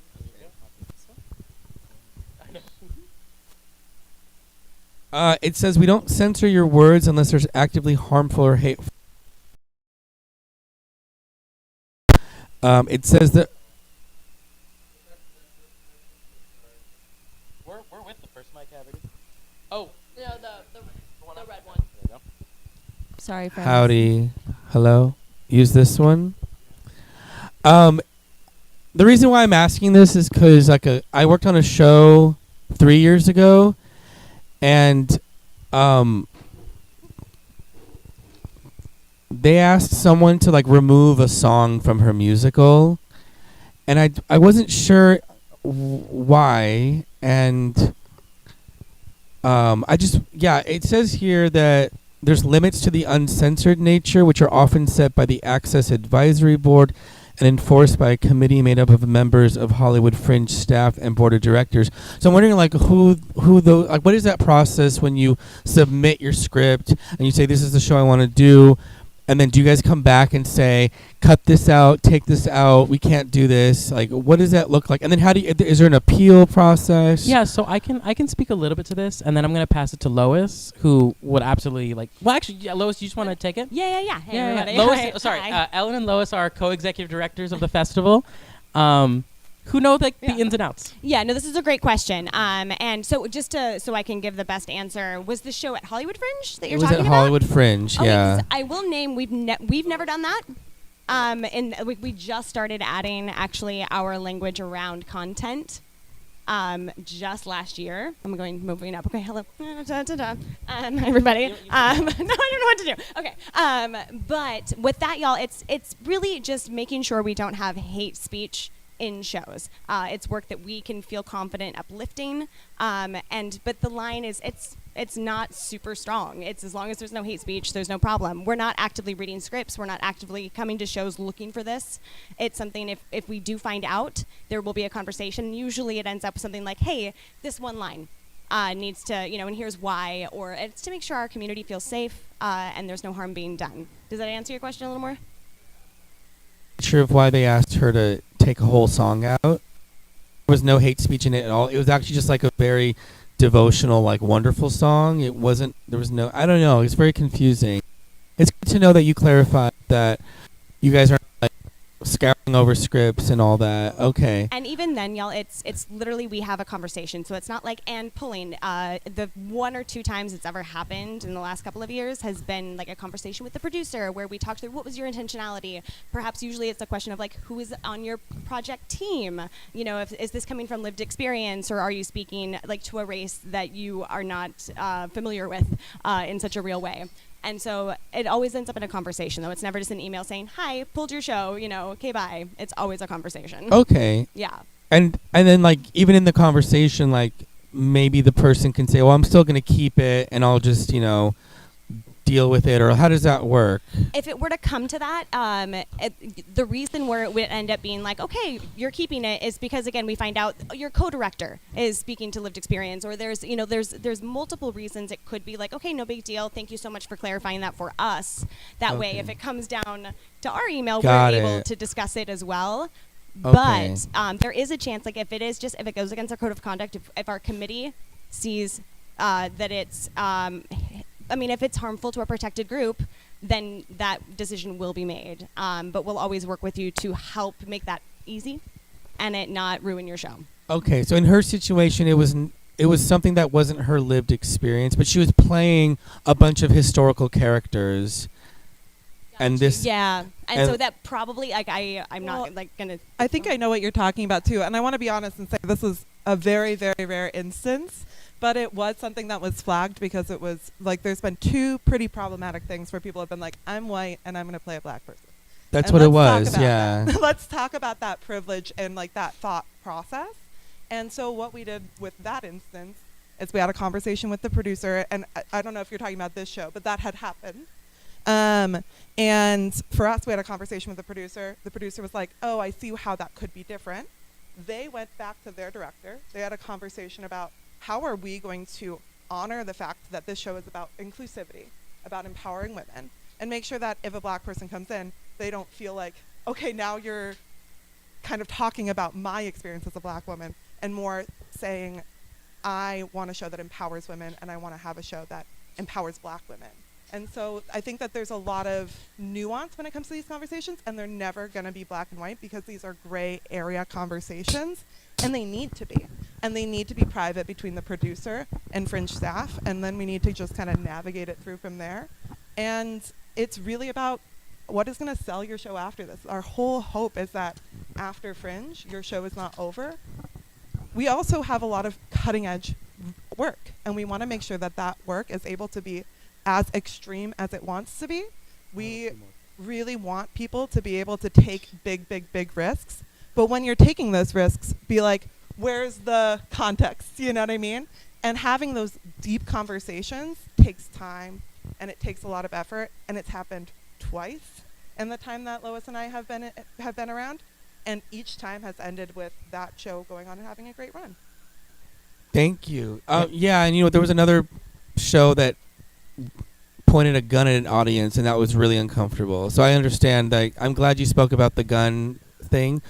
One other question I have, sorry, it's my last question, about content warnings. Let's say you have 3 of them, but you forgot a 4th one. What happens? Do they shut down your show because you were so busy putting your show together that you forgot something? Well, I will say human nature is human nature. And truly, you probably will figure it out after the first performance, and you'll be like, oh, I can go back and edit the site. Because we do want to always respect that, yeah, a lot happens during Fringe, and there are things that get lost in the shuffle that that you're conscious of with your rehearsal with actors. And so if you've listed 3 of those content warnings and have forgot that 4th one, you're able to, after the first week of previews, if you're performing then, go back in and be like, oh, shoot, here are my 3, here's that 4th.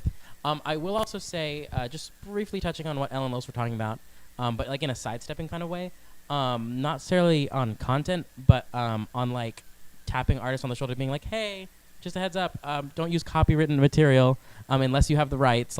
We do have some shows coming to Fringe that are productions that have been produced before and have their rights up for sale. We tend to check in with those so that they're not getting into any legal trouble. But also, I will mention to just be aware of any promotional photos you're using, that you're not taking something that is copywritten. Don't take a photo of a famous actor and put it up, because there are rights and implications that get into it, and we just don't want that unnecessary, not only stress, but potential mess that you can get yourself into. That's completely separate from really what we were talking about, but I just want to bring it to the room because it is something that we really don't want to have happen, because it does ruin a festival experience. And I know there are statute of limitations where it's sure, I did my show 3 years ago, but that's the statute of limitations. So it's a side thing, but I just want to ask that everyone err on the side of caution there. Yeah, Lois, do you want to add a little bit more? I know that's not the question you asked. It just reminded me of something artists should know about. Yeah, no, you said it perfectly. I have a question from the chat, if I can throw that in. Oh, yeah. Thank you, by the way, for your questions. Sure, it's thank fantastic. you. Yeah. I know that you can always reach out. If you have something in your show that you're like, this might come up later, just let us know, y'all. We're so happy to have that conversation, hop on a call, and make sure you're not worried moving into the festival season. Okay, so Greg from the chat, my show has adult themes: suicide, genocide, sex, queerness, but it's also dramatically dependent on a kind of mystery there. Do you think writing adult themes is sufficient for this content warning? I would recommend to list some of them, as much as you're able to be comfortable with. I understand there is mystery and intrigue in shows like that, but because the nature of Fringe is so experimental and such a vast array that, everyone going into your show may not necessarily know you or your work, and I think it's super important that you, you're not going to ruin, I hope you wouldn't be able to ruin your experience by writing, discussion of genocide. And you're then able to still fulfill your artistic intention and desires while letting your audience feel very comfortable sitting in the seat, especially because we have some artists or some theater goers who are artists but also audience members that see. I've met a lot of people last year that saw 60 shows, and to give you a frame of reference, people see shows 5 in a day, back to back to back, and they love it. And it is a lot of theater to intake, and there is some emotional capacity there that goes into it. But many of them are highlighting the shows in our printed guide that they want to see. They're reading about the show, making sure that they want to know what they're getting into. I would err on the side of caution of listing those. You may not want to explain everything in that way, like your synopsis, but as long as you're saying this is what is in the show, that is what will be mostly very, very triggering to some people in my audience. Do you want to know? We're asking in the chat. Yeah. Oh, yeah. Okay. You want to add that? Oh,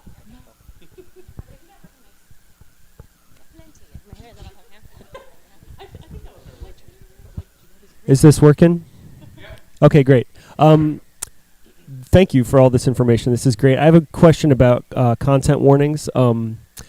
Just because they're kind of a new concept for me, and I want to make sure I understand. So my show is it's just a silly musical about a mushroom trip, and I saw the thing about drug abuse, and I'm thinking like the word abuse is kind of catching, because I'm like, well, it's technically illegal, right? But it doesn't. I don't feel like my script is portraying it in a particularly harmful or kind of destructive light. So I'm like wondering, would that include a content warning? And then a similar instance, there's a scene in my script where a character takes a shower, and they're going to be in a flesh-colored sweatsuit with like comically like placed censor bars. And I'm wondering, like, is that a nudity content warning? Like when you're kind of being cheeky and playful about some of these more mature themes, is it treated the same that it would in the more serious drama? Just curious. Speaking of that first part on the mushroom trip, you're fine. That's okay. Also, like, I'm sure you'll be working on a synopsis of the piece for the short description and the larger description, and that, I mean, audiences will absolutely be reading that, especially on the short description. If that is the overarching narrative of the show, I'm sure it's going to be popped up into that short description and longer description, so it should be good. On the example of nudity, though, I would like to defer to Ellen and Lois. No, and I think these are great questions, and you're doing exactly the right thing already by like trying to think of those gaps. And if everyone in the room is just starting to think about the gaps, you're going to be totally fine. I would say, I mean, there's a word of it, like not nudity, but mention it, because it might change the age group that wants to go, and it also might help you market your show, right? Like it's kind of leading into some of that marketing and theme. So I think mention it, but I'm trying to think of the right word, and I can't. But it's not like, no, it's not even partial because you fully covered. But it's like suggested. There it is. Thank you.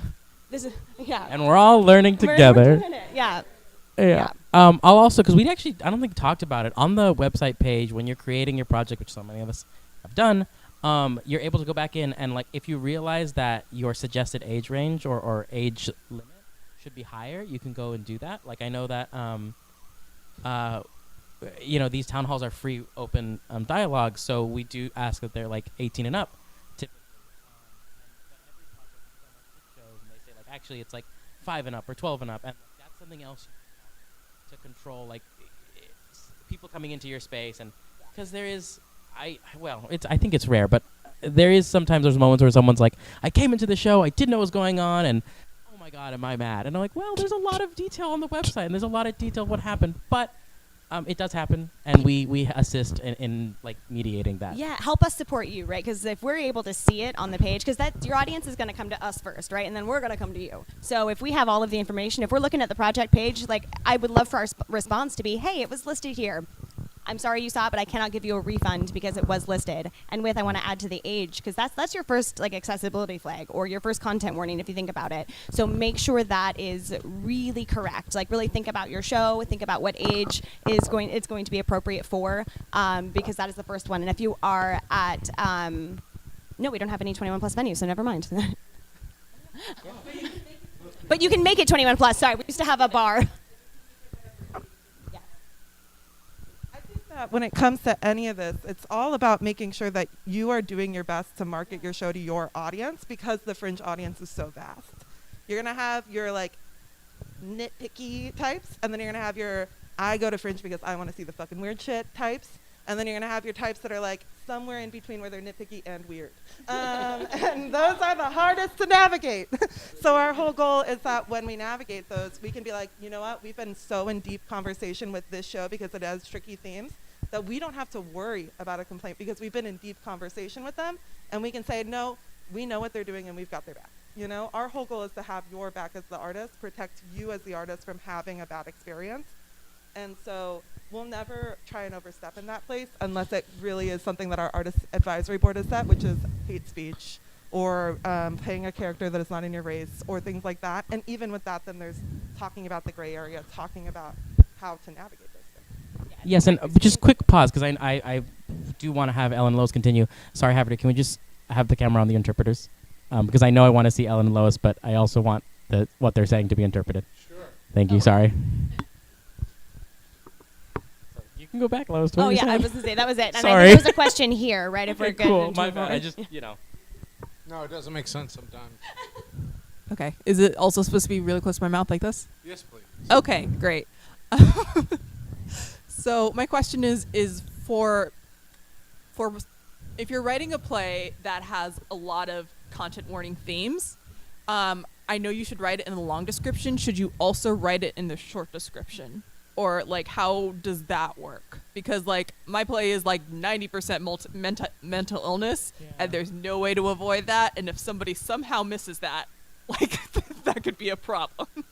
Well, yeah, I think that there's this moment where if your show is dependent on it, like that's what your show is about, it's gonna find its way into your short description regardless, because that's what the narrative of your show is. And so it's like, if it is 90% of your show, I imagine it will be included, not necessarily like as blatant as like a content warning, but like when you're explaining, like it's like roughly like 3 sentences synopsis, it'll probably come into play there. Yeah. I'll add in if it's something where, if it is an extreme content warning, and we're talking something where if you fear for your audience, if they don't know ahead of time and are able to mentally prepare for that experience, use your venue box office as well. Some venues are going to have, they're going to run your box office. Sometimes you, the individual show, will, but use that as that additional space to go, hey, flashing lights is another one, right? Because that's medical, something that's medical, or it could be deeply trauma-filled for an audience member. Your box is going to be that second, just in case they missed it, you're taking care of them there. And they'll keep coming back to your shows because you've taken care of them. So now when you email about your 3rd run, they're going to be like, hell yeah, I trust that artist, because that's key, y'all. Marketing is trusting your audience or artist. Hello, my name is Chris. My pronouns are he, him, and my show is a comedy called What Happens in the Dark. It seems like there are 2 schools of thought on a lot of these accessibility talks. And on the one hand, it's like providing an interpreter for a show and sort of setting this is the night that is having an interpreter, and then also this other school of thought of if people need an interpreter, they can ask for that sort of thing and you can make accommodations. In general, and maybe there's not a definitive answer, between those 2 schools of thought, is there a direction that you're better off going? Because it's this idea of like, maybe people wouldn't be available. You set a show as the one with the interpreter, and then nobody ends up needing it that show, but somebody else wants to come to a different one. And what a waste of money if you're providing a interpreter for one show, but you're not inviting deaf audiences. No, valid. And so I think that like the whole point of providing an interpreter is making a marketing plan where you're inviting deaf audiences in to come see your show. And some of us aren't at that level, right? Some people are like, you know what, this is me getting my show up in Fringe, and I need this. And some people are like, I want to level up in my producing and I want to reach a new audience. I also think that booking interpreters is really expensive. You need to rehearse with them, and you need to be able to have so many things. So a lot of people will say, I'm going to forego that and make everything else about my show as accessible as possible until I get to the run where I have built that audience, I have built that trust, I have built that narrative. And if you already have deaf friends and folks that could benefit from that happening, then it is something that maybe you can work with them in tandem to schedule around that. And then it could be a schedule it on your own thing. But I think that really, if you're booking an interpreter, you need to be ready to work with an interpreter as a part of your production process. And that takes a lot of money and investment, and it is not for everyone at the point of their producing. It is for every artist at some point in their producing career, right? But not necessarily in the Fringe part of things. I'm going to quickly add, because exactly. But accessibility, like anything we're doing, we're growing, we're learning, right? And you're not going to be perfect. And so think about it as steps too. Like you basically compared what is the best case scenario, and quite frankly, what Fringe is able to do right now, which is provide interpreters for some of our larger events, 1 or 2 panels, but then make them available upon request, because that's where our budget is. And so like think about accessibility like you would anything you're learning and trying to be the best at. It's a process. And so if you can take one of those 2 things off your list every time you produce a new show, fantastic. You're on the right road. Hollywood Fringe had its first accessibility plan in 2018, and it took us like 5 years to really get to a point where we were able to start teaching our producers how to do things. And so know that like our plan to provide this workshop is not even that every single Hollywood Fringe producer is going to do every single one of these things. It's that we're able to provide as many options for as many people who have as many interests as possible. So say You have a lot of friends that are, need that sensory-friendly show, which a lot of artists have that friend group that needs the sensory-friendly show. Then you have those tools to be able to do it. If you have that deaf audience, you have the tools to do it. And if you're looking to build those, it's taking this and then also creating a marketing plan for those audiences to make sure that you're in kind of that concert. Because those audiences do exist. 11% of Hollywood Fringe audiences last year were disabled. And so you have to kind of think about the fact that disability does exist, and it's 25% of our population, while also kind of putting in your own growth plan of how you're going to make accessibility an initiative that you are committing to as an artist, not just as a fringe show. Just to clarify slightly on something you said of if you have an interpreter, they should be there from the beginning. So in your mind, that's not something that that you could make available upon request because it has to be built in from day one type of thing? And like, of course, of course there are exceptions to the rule. Sometimes, if you're working with an interpretive service, you can talk to them about your show and like your things and talk to them about what they think is the best idea. But if you want it to be, this great experience where deaf audiences are going to be like excited to come see your show, having it be built into your show in some way is way more exciting for them because it is, and I've seen some incredible work at Hollywood Fringe do that and other fringes, but it does take a ton of time and money investment. And I just want to say that providing accessibility as a checkbox is never going to be good for you as an artist, but providing it as something that you're working towards and always kind of trying to be better at is going to get you to that place where you have that incredible show, and then it just blows people away, right? Cool. One more not related at all question that hopefully is a much easier one. When you have your production team on the website, do you recommend that that's just production team in terms of producers, or should that be a place where your whole cast is listed as well? Whole cast. Okay, great. Yeah, cool. Put your whole cast in there. Okay, Anyone great. working on the team. Yeah, that's really helpful. I mean, it's just great for everyone involved. But yeah, whole crew, whoever's working on it, advise them to make an account, add them to the project page. It's super helpful. Great. Thank you. And they get Jeanette's emails if they're added. Yes, and then you get my emails that I write for you guys. I love doing those. Please. Hello, everyone. Thank you for doing this and helping us produce our shows. Really appreciate it. My name's Anthony, and I'm putting up a dark musical, kind of like Lord of the Rings goes biblical musical play. And I was wondering, how does the audience who can review the shows, if they're like purchasing a ticket as a guest, could they review the show, or they have to create an account? How does that work? Yeah, I could take it. No, that's a great question. So reviews, and we'll talk about this in great detail in our next workshops, y'all. We try to give you the steps as you need them so that you don't have too much information all at once. But with reviews, anyone who purchases a ticket on the Fringe website, we track that. And so we're able to, if they put it in a review, it's a certified review, meaning they bought a ticket. We can confirm said ticket was bought and it wasn't mom from Washington dropping reviews, which is so lovely. But if mom didn't see the show, not to be trusted here, right? But you can, as an audience member, if you didn't, maybe you just got let in through the door and there's no verification, you can still write a review. It comes up as uncertified, like a general review. But if you can confirm that they bought a ticket, send support an email. Hey, so-and-so bought a ticket at the door. There's no record on the site, and we'll happily certify it. We're not trying to over-police it, right? But so just let us know if it's an uncertified review that needs updating, and we can take care of that for you. Oh, cool. Thank you. I will also add that the producers can also certify the uncertified reviews on their page. Yeah. So I mean, as much as I would love to have your email that says can you certify it? I'm like, yes, but also you can also certify those reviews yourself, which is super fun. Yeah, and that way you'll get a more intimate knowledge of whatever they're saying, it'll probably be speaking to the show itself.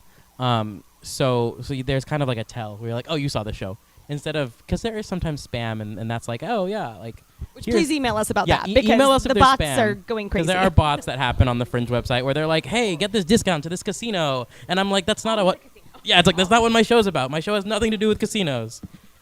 I'm sorry. Any questions? Sports betting now. It's sports betting, yeah. Ooh. Any? So if you're into that, keep it up. But otherwise, let us know and we'll take it down. If you're paranoid that something might have a topic that's within the code of ethics, we just shoot you an email and being like, hey, there's this one situation where this one line is kind of a microaggression, but it's addressed, or Yes, we're here. We're not absolutely. Please do, like, we're here as a resource. We're again, like, I also want to make it very clear, like, specifically with accessibility and everything, we're not here to get you. We're not gonna be like, oh, they didn't put this content warning for this. Like, it's fine. It's okay. Like, we're all learning. We're all learning. Like, Ellen was saying earlier, like, the whole us even be able to educate future fringers on accessibility is very recent because things are changing all the time. So we're learning. We want to spread that information as much as you can. And again, even when we were talking about earlier with your show about, like, the sue and everything, you're like, is that considered nudity? We were all like, is it? Like, is that so good? Like, we all were just deciding in the moment, too. Like, it's a conversation. So as long as you start the conversation, please reach out to us. We're more than happy to figure that out with you. And if anything in the future when your shows start and then we get something, if we receive something like, hey, so-and-so show has this and it wasn't put on their content warning, we're not going to email you and be like, ha, you're out. Like, no. No, like, we got you. Like, we're going to be like... Like that would be so silly. Like, why would we do that? Like, we would just be like, hey, we got this. No, like, can we check in about you what this means? And a lot of the times it's just like they just didn't know. And then we learn together. You update your project page and you update your audience. We're good to go. That's all it is. But yeah, please do. Thank you for even. That's really good too, to think about your pieces objectively. Like, especially, you know, I wrote my show and I brought it up here and I had my actors working on it. I've had them act, like, that was a long process for me. And then I literally had to, like, give it to, like a friend of mine in a class. And I was like, can you just read this and tell me, like, what pops out at you? And there were things where I was like, oh, I didn't realize that was something concerning. Thank God I had someone I trusted to do that. So, again, think objectively. But, yeah, thank you for that question. Hi, I'm Regina. My show is Trans Mom versus Family Court. Hi. And because my description talks about the transphobia, do I have to still put a content warning on it? I mean, if it's like 5 times if it's in the title, and if it's, I think people are gonna like expect that might be broached. Yeah. You know, Right, you good. know, I think that's also true. Is that I'm so sorry, and I'm so sorry that I keep talking. So you go, Roddy. You're fine. Yeah, I think what we've talked about. What we've talked about among a couple other shows is, like, where the subject matter is unavoidable. That's okay, you know, and your short description will absolutely talk about it. Your title may talk about it. And that also, I mean, that's more than the content warning, like, the biggest signal for an audience member being like, oh, that's what's going to be talked about. That's where my expectations lie. Ellen, do you want to add anything else to that? No, I think if your show is about, you know, your lived experience, it's going to be really clear that you're going to talk about those things. And if it's not, then that's your time to be able to kind of think, how are you marketing it to those people from that community that are going to be in your audience? Because our audiences are diverse, make sure that you're having it be clear to people what is coming in. They're coming in to watch, you know? Like, I've gone into a show and been like, this was really, really dark and really hard, and I thought it was going to be a comedy, and that's not a good feeling, you know? And I've also gone to things that, like, had so many content warnings, and I was like, oh, this is way too many content warnings, you know, you're all good. And it's about learning that balance. And you might have one show that has too many things on the page, and then you're like, oh, I can take it away here, I can take it away here. It's so specific to your piece, you know, and so you're going to try things at Fringe and see what works. I missed the very beginning when you did a land acknowledgement. And I don't remember if you said that we're required to do one for all of our performances. Yeah, take it away, Lois. And this is a new thing. We'll send out information again closer to when everyone starts their tech, but we work with the venues on this as well. This started just last year, that every show does a land acknowledgement, and we have it prepped, and you can certainly add to it. We've had shows, especially that were about lived experience. They talked about the land acknowledgement in a very different way and had, you know, blended it into their story. But we have a recording we'll send out to all venues and all artists, and then it's up to the artist in the venue, depending on who's running that pre-show speech, because a lot of venues do it for you. And so we'll make sure all parties have it, but it will be required this year, yes. Yeah, I heard somebody use their opening little remark like, hey, welcome to the stage. Da, da, da. Yeah, we're here in Compton or whatever, and we're also on the land of blah, blah, blah. So they kind of incorporated it into their story. So it's not just a blanket, just an announcement. You can weave it in if you want. Thanks, Haverty. Yeah, does that answer the question, or do you want to? Okay, cool. Yes, I think that we're like making that shift over to doing that because it is just, it's important. It's very meaningful for so many of our community members. Yeah. Sorry. No, no more questions in the chat, and if there are no more questions in the room, we are. Oh my God. Wow. So I talk a lot and I talk really fast often, and so we just never finish on time, and like this is great. I don't. We got Greg's question. Yes. Yeah. So when I say we, I meant me. I don't finish on time. I always like go ahead of time. Ellen and Lois are great. So Jeanette's the magic here, is that? I think I just have to sit here. Yeah. You have a calming presence. Anyway. We're gonna end the chat in a second momentarily. So any last minute questions, Haverty will be exiting us out. We're all still gonna be here. We don't disappear. We'll be like one of us or two of us maybe like moving the room back to neutral. But also if you're like, I didn't really want to ask a question on the chat or in person, can I just pull you aside and ask this question? Also, if it's non-accessibility related and just generally fringe, that's okay too. I just want to reiterate that you can contact us at support@hollywoodfringe.org as the email. And then also, if you sign up to the artist newsletters, you get access to the one-on-one schedulings where you can ask any fringe questions, and we'll schedule a Zoom meeting and chat all about what your question may be. Any other ways to access us? I think those are the main ones. Those are the ones where we reply the fastest. Support at Hollywood Fringe. There's always like 2 or 3 people monitoring that, and during the festival we like update that by the hour super fast, which is where like audiences and artists are asking questions. But right now it's mostly artist questions, and we try to respond within 72 hours, if not sooner, depending on weekends or whatnot. But yeah, if nothing else, thank you all for attending. Thank you so much to our interpreters from Sign Language Company. Truly, it was amazing. I hope we did okay. Is it literally called line sign? What? Linesigning.com? Sign Language Company. Sign Language Co. That's what Nigel is a team member at. Yeah. Sorry, you're asking about what the name of the place is. Yeah. Oh, which can also be found in our participant document, hollywoodfringe.org/participants. They're listed there as a service, and just, start that conversation whenever you need to if you're at that point in your fringe show producing journey. Yeah, that's it. I think we're good. Thank you.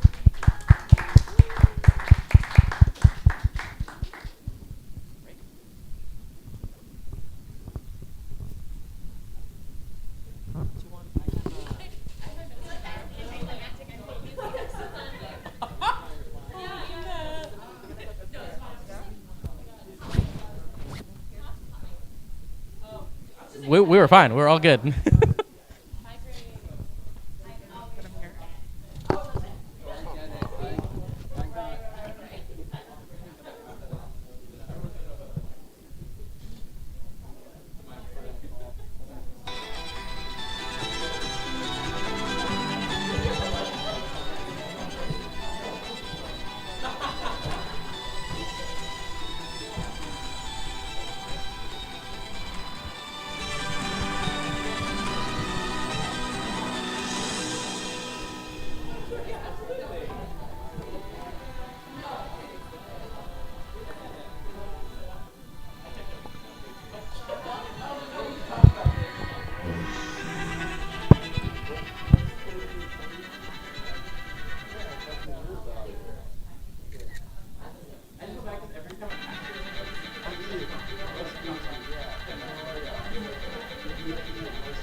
And the top.